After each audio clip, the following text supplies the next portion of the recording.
ಹಾವೇರಿ ಜಿಲ್ಲೆಯ ಸವಣೂರು ತಾಲೂಕಿನ ಮನ್ನಂಗೆ ಗ್ರಾಮದಲ್ಲಿ ಇಂದು ಸಂಭ್ರಮದ ವಾತಾವರಣ ಮನೆ ಮಾಡಿತ್ತು.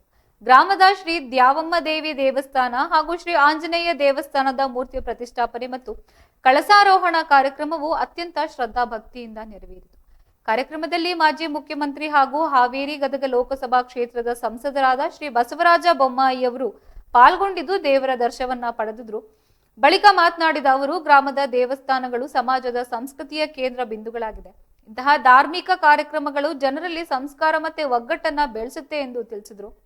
ಕಾರ್ಯಕ್ರಮಕ್ಕೆ ಹಲವು ಮಠಾಧೀಶರು ದಿವ್ಯ ಸಾನ್ನಿಧ್ಯ ವಹಿಸಿ ಆಶೀರ್ವಚನ ನೀಡಿದ್ರೆ ಹಾವೇರಿ ಹುಕ್ಕೇರಿ ಮಠದ ಶ್ರೀ ಸದಾಶಿವ ಮಹಾಸ್ವಾಮಿಗಳು, ಕೂಡಲ ಗುರುನಂಜೇಶ್ವರ ಮಠದ ಶ್ರೀ ಗುರು ಮಹೇಶ್ವರ ಶಿವಾಚಾರ್ಯ ಮಹಾಸ್ವಾಮಿಗಳು ಹಾಗೂ ಹೇರೂರು ಶ್ರೀ ಗುಬ್ಬಿ ನಂಜುಂಡೇಶ್ವರ ಮಠದ ಶ್ರೀ ನಂಜುಂಡ ಪಂಡಿತಾರಾಧ್ಯ ಶಿವಾಚಾರ್ಯ ಮಹಾಸ್ವಾಮಿಗಳು ಉಪಸ್ಥಿತರಿದ್ದರು.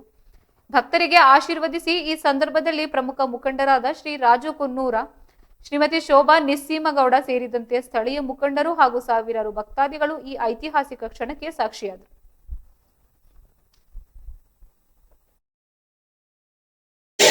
ಮತ್ತು ಗುಬ್ಬಿಯ ನಂಜುಂಡ ಪಂಡಿತಾರಾಧ್ಯ ಸ್ವಾಮೀಜಿಯವರ ನಮಸ್ಕರಿಸಿ, ಅನ್ನದಾನೇಶ್ವರ ಸ್ವಾಮೀಜಿಯವರ ನಮಸ್ಕರಿಸಿ, ಲೆಕ್ಕಿ ಮುಗಿರುವಂಥ ಎಲ್ಲ ಗಣ್ಯರೇ, ಪ್ರಭಾಕ ನಿಖಿಲ್ಗೌಡರವರೇ, ರಾಜು ಅವರೇ, ರುದ್ರಪ್ಪನವರೇ ಮತ್ತು ಇತರ ಎಲ್ಲ ಗಣ್ಯರೇ, ಈಗ ನಡೆದಿರುವಂಥ ಅಪಾರ ಸಂಖ್ಯೆಯಲ್ಲಿ ನಡೆದಿರುವಂಥ ಅಕ್ಕ ತಂಗಿಯರೇ, ಅಣ್ಣ ತಮ್ಮಂದಿರು, ಭಾಳ ಸಂತೋಷ ಆಗ್ತದೆ ನನಗೆ.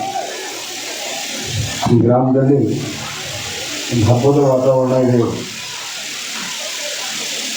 ಹಾಗೆಂದರೆ ಇಷ್ಟು ದೊಡ್ಡ ಸಂಖ್ಯೆಯನ್ನು ತಾವೆಲ್ಲ ಸೇರಿದೆ. ಎಲ್ಲಿ ಭಕ್ತಿ ಇದೆ ಅಲ್ಲಿ ಮಾತ್ರ ತಾಯಿಯರು ಇರ್ತಾರೆ. ಹೀಗಾಗಿ ಭಕ್ತಿ ಸ್ವರೂಪಿಣಿ ನಮ್ಮ ಭಾರತದ ತಾಯಿ. ದ್ಯಾಮಮ್ಮನ ದೇವಸ್ಥಾನ ಮಾಡಬೇಕು ಅಂತೇಳಿ ನಾವು ಪಣ ಕೊಡ್ತೀವಿ.